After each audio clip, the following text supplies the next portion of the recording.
Hello, pilots, and welcome back to Flight Academy Season 3. As always, my name is Phil. Today we have Game 2 of Group 2 for you. As always, the format rules are in the description below, but continuing to join me for this, we have...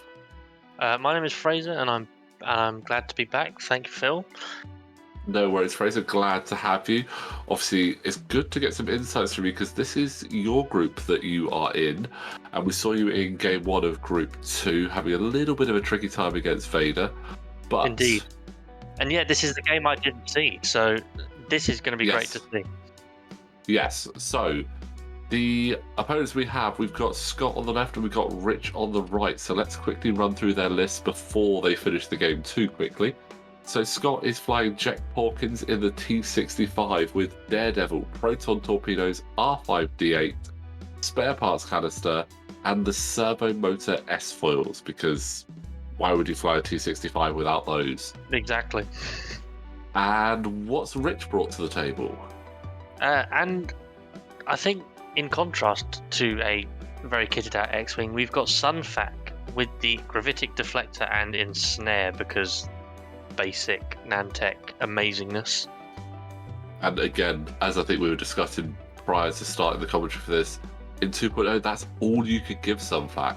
That is. And those upgrades were ridiculously expensive back in the day. Oh yeah. I mean, ensnare was 24 points on Sunfac. Yes. So you knew why though, but at the end, I still think the Nantech struggled, and it struggled for a while. I think because one point it was too cheap, and then it got upped in points, became maybe too expensive, and there wasn't really a way of getting the right middle ground. It's a tough ship to get that middle ground on. Obviously when the Nantechs first came out, we were seeing quad Nantechs just basically tractor beam conga lining ships off the board. Yeah. They've obviously done a huge amount of tweaks to tractors. You can't tractor off the board. You can't tractor onto an obstacle. If you move your opponent when you tract them, they can take a stress to turn around, which I is love. My favorite bit. Yeah, that's my favorite bit too. Yeah. Yeah, I mean, one of the few times that I have actually been tracted by a Nantech, so I went, okay, I'll turn around and now have a shot. Yeah. Win. Yeah. Which was good fun. But one thing I find interesting that there's a T-65 on the board, and it's not a usual pilot. I mean, Jack Hawkins is an interesting choice to bring to the table. Yeah, we don't get a lot of Jack these days. No, I mean, obviously you see your Lukes, you see your Wedges, you see your Bigs, but Jack is an interesting choice, and when looking through his upgrades and everything, it sort of made me go, actually, yeah, I can see the reason for that. One thing I do want to quickly point out there is that obviously there is Daredevil on Jack, and there was a bit of a query about whether you could actually equip Daredevil to an X-Wing, and it is available within the list builders, and I think we came to the conclusion it's because you have the S-foils, when they're closed, you do actually, that's absolutely fine. But I do like Jack's ability. Obviously, after you receive a stress token, you may roll one attack die to remove it. On a hit, suffer a hit. So it's quite a fun one. That is a very risky option, but it can allow you to get into some really cool positions. I think it's a great ability for this format as well. We were talking about that on the previous match, so about Vader and the Grand Inquisitor, and I actually think Jack has a similar type of ability that actually works well in this one-on-one format. Well, I think what, for me, makes it work really well is that stress relief there. Obviously, you've got the potential to damage yourself, so you've got to be careful. Just got to say, love that.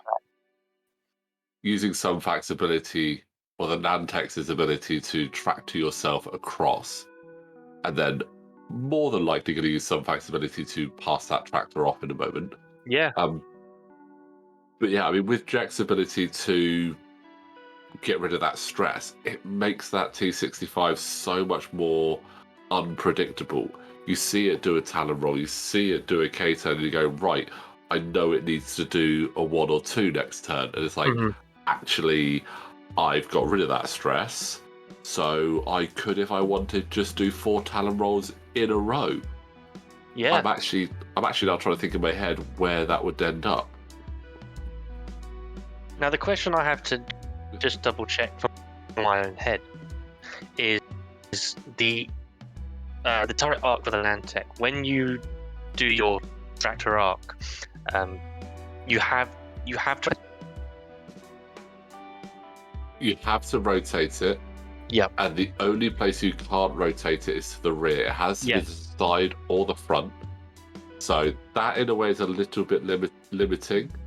And you do have to sort of plan ahead, but that's a slightly disappointing 5 dice shot there. 5 dice, but only 2 hits. Bullseye range 1. You wanted more, didn't you? Bullseye range 1 with Jack being tractored, you would have hoped for more, but the tractor Scott did help though. Both damage. Yeah, the tractor really helped. But one thing that I will say with the Nantex is you do have to plan ahead with ouch. That's a big hit there. And that's 2 going through there. That's massive.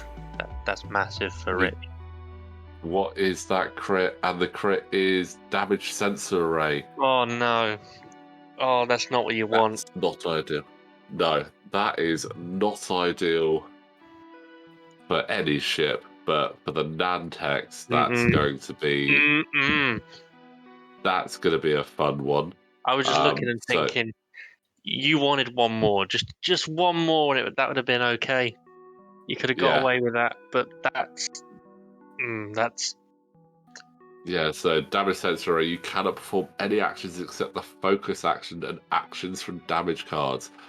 When this ship lives by doing its rotate tractor, which is an action on the card, it's less than ideal. Really gonna want to repair that, which means that Scott could quite easily take advantage of that. Well, I mean, this is now an ideal turn because Scott is actually disengaged, so it's given Rich a little bit of a reprieve there to be able to also disengage for himself and reset for the next turn. What's really going to be quite nice for him is with his arc pointing forward, it does mean he now has the potential next turn to do his tractor shenanigans and rotate that arc to the position he wants. So I completely anticipate both ships going into that top left-hand corner and going for it. But at the moment, Scott has the advantage. He's got Rich down to half, and Rich doesn't have much hull. It's all hull. A hard 2. There you go. Scott's like, I've got this. I'm looking at this myself. Potentially, Rich maybe shouldn't have gone left. Maybe should have stuck behind if he could and come back round, just to try and get in. Because a face off between these two, it's clear who's going to win. So Rich there is playing the I'm going to run away a bit game, which actually I think makes total sense. Try and yeah. I mean, right now, doing that, he's moved his arc to the left, so he knows that he's probably going to be doing a 2 to the right. Oh, is he out? Just out of range there. Well done, because if he wasn't, that tractor was going to be a disadvantage. That tractor would have absolutely destroyed him there. Ooh, Scott going down the middle, getting ready to intercept. I like that. I do. I think we're going to see big 3s from both of them. This is something that you get with Flight Academy with single ships that you don't get in a standard game. It's a lot easier to anticipate your opponent and get into a nice position. Not always, but Scott's actually... I mean, Scott's probably our resident Separatist player, so seeing him play Rebels is quite interesting. But he plays a lot of Nantex, so he knows how these ships fly, which is going to give him an advantage in how to take them apart, which so far he's doing well. And I think, has Scott got that target lock there? I think he has. Yeah, he's got the target lock, obstructed, tractor. It's going to be lose one, game one. Yeah, game two, lose one. He's got the proton torpedo. Does he just go big shot? I think I'd go, if it was me, I'd just go big shot. Yeah, I mean you've got the points on them. You've taken them. You've got to use them if you can, and that is not ideal. It gets rid of that range 3 bonus. Yes. So he'll gain 1 for the obstacle, lose 1 for the tractor. So he'll be just on his standard evades and focus target lock. Just spend the focus. Strong. Rich is gonna need all of this, otherwise it's game over. Yeah. I don't know if he can do it. I'm willing you on, mate. Oh, not quite.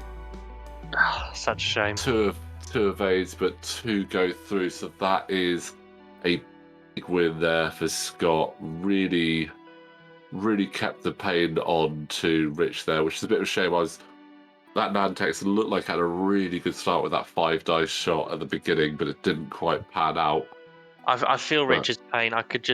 He was just trying to get into a position to get a good shot and avoid that nasty proton torpedo, but it came too soon.